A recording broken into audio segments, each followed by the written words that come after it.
Line up mematikan skuad Garuda usai oleh Romani sumpah WNI. Bintang PSV Eindhoven klarifikasi insiden Calvin Verdong. Presiden klub Italia turun tangan dukung timnas Indonesia. Poin FIFA diraih skuad Garuda jika mempermalukan Australia. Push like di bawah, lanjut simak informasi selengkapnya sebagai berikut.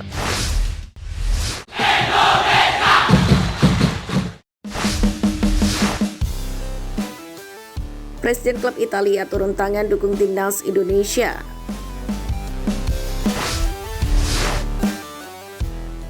Presiden klub Serie A Como 1907 Birwan Suwaroso turun tangan memberikan dukungan terhadap kemajuan sepak bola Indonesia. Hal itu dilakukan dengan melepas Kurniawan Willianto kepada PSSI. Kurniawan yang sebelumnya menjadi salah satu pelatih klub asuhan Cesc Fabregas itu diminta bergabung dengan timnas Indonesia U20 asuhan Indra Syafri. Striker legendaris timnas Indonesia tersebut pun pada akhirnya setuju dan menerima tawaran dari timnas Indonesia U20.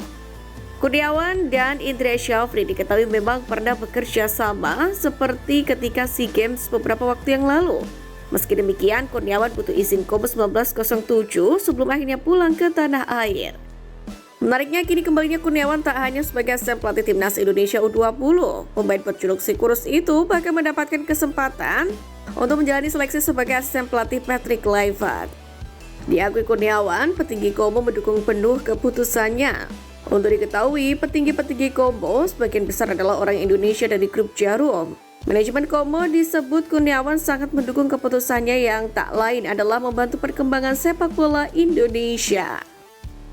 Saya katakan mungkin ini saatnya saya mengabdi kembali ke timnas dan alhamdulillah Presiden Como juga mensupport sepenuhnya. Beliau mengatakan bahwa kita akan memberikan yang terbaik apa yang kamu butuhkan. Pokoknya good luck lah buat timnas seperti itu. Demikianlah kata Kurniawan Dwi Yulianto.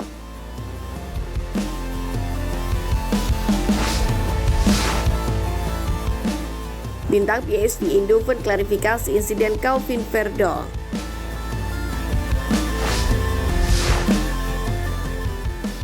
Bintang PSV Eindhoven Joy Firman memberikan klarifikasi usai dirinya menolak salaman dengan pemain timnas Indonesia Calvin Verdong. Sebagaimana diketahui, momen itu terjadi ketika Calvin memperkuat NEC Nijmegen saat menahan imbang pemuncak klasemen Liga Belanda, PSV Eindhoven. Pada laga tersebut, Calvin Verdong bermain sebagai starter dan tidak tergantikan. Bahkan bek kiri timnas Indonesia itu tampil apik hingga melakukan 3 kali sapuan, sekali blok, 2 kali tackle, dan 1 tembakan on target. Sepakan voli kaki kiri Verdong pun hampir menjadi gol. Sayangnya, bola yang mengarah ke pojok kiri bawah gawang lawan ditepis oleh kiper PSV Walter Benitez. Seakan iri dengan performa impresif Calvin Verdong, Joy Firman pun terlihat menolak salaman dengan Calvin Verdong setelah pertandingan. Padahal Verdong telah mencoba memberikan tangannya ke arah bintang PSV itu.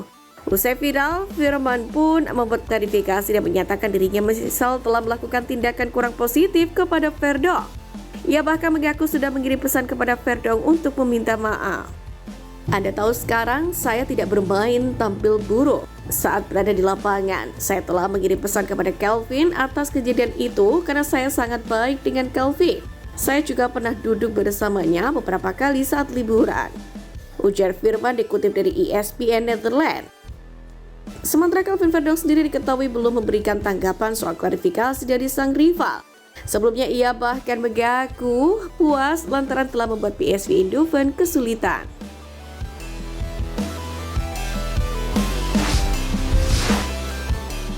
Poin FIFA diraih skuad Garuda jika mempermalukan Australia. Laga timnas Indonesia kontra Australia tak hanya penting bagi kedua tim dalam misi lolos ke Piala Dunia 2026. Jika skuad Garuda menang, maka akan mendapatkan tambahan poin di ranking FIFA yang cukup besar. Hal itu tak terlepas dari jarak kedua negara di ranking FIFA yang saat ini cukup jauh. Sebagaimana diketahui, Australia sementara menempati peringkat ke-26 dunia dengan raihan 154 poin. Di sisi lain, timnas Indonesia masih tercecer di peringkat 127 dengan raihan 1.133 poin. Dilansir dari Footy Ranking, timnas Indonesia pun bakal mendapatkan poin tambahan sebanyak 20,76 poin bila sanggup mengalahkan Australia Jumlah ini tentu bukan angka yang sedikit. Dengan jumlah poin sebanyak 1151,26, skuad Garuda pun bisa melesat naik ke peringkat 121 atau 6 tingkat. Ini tentu akan menjadi momen bagi Patrick Kluivert untuk bisa mencuri hati para supporter timnas Indonesia. Terlebih duel Australia versus timnas Indonesia sendiri merupakan laga debut bagi pelatih asal Belanda itu bersama dengan tim Merah Putih. Namun target kemenangan bukanlah target yang mudah untuk bisa diraih timnas Indonesia. Pasalnya, Australia juga membutuhkan poin penuh untuk menjaga asal lolos langsung ke Piala Dunia 2026. Di mana beberapa waktu lalu Patrick sendiri pun telah memberikan gambaran jelas perihal tiket timnas Indonesia saat menghadapi Australia dan Bahrain di kualifikasi Piala Dunia 2026 zona Asia. Di mana Kluivert mengaku bahwa 4 poin menjadi target realistis untuk menghadapi dua laga tersebut. Line up mematikan skuad Garuda usai oleh Romedi sumpah WNI. Prediksi line up timnas Indonesia versus Australia patut diulas kembali. Di tengah kabar baik soal oleh Romedi yang mengambil sumpah WNI pada Sabtu 8 Februari. Dengan formasi 4-3-3 kemungkinan besar starting akan banyak dihuni oleh pemain keturunan. Dari posisi striker, oleh Romedi hampir pasti menjadi pilihan utama. Pasalnya lebih unggul dibandingkan Rafael Struijk dalam hal kualitas permainan. Di bawah mister gawang, tentu Martin Pas tetap menjadi andalan, ditopang oleh dua bek tengah yang menjadi milik Jesus dan Miss Hilgers. Sementara Kevin Dix dan Calvin Verdong bakal mengisi posisi wingback kanan dan kiri. Rizky Ridho sejatinya memiliki kualitas, namun melihat kondisi saat ini sudah jelas Miss Hilgers layak menjadi pilihan utama jika memang 100% pulih dari cederanya. Sementara di sektor gelandang, masih bisa mengalami perubahan mengingat proses naturalisasi Jarrod De Wolf yang mana saat ini masih dalam tahap administrasi. Untuk kemungkinan akan tetap menjadi milik Tom Haye dan Ivar Jenner sementara Marcelino sebagai playmaker. Menariknya Eliano Reinders sendiri akan menjadi pilihan utama di posisi winger kanan serta Ragnar Oratmangur sebagai winger kiri untuk menopang Oleh Romeni sebagai ujung tombaknya. Namun sosok Jakob Sayuri pun juga bisa menjadi pilihan menarik jika Eliano tidak mampu membayar kepercayaan.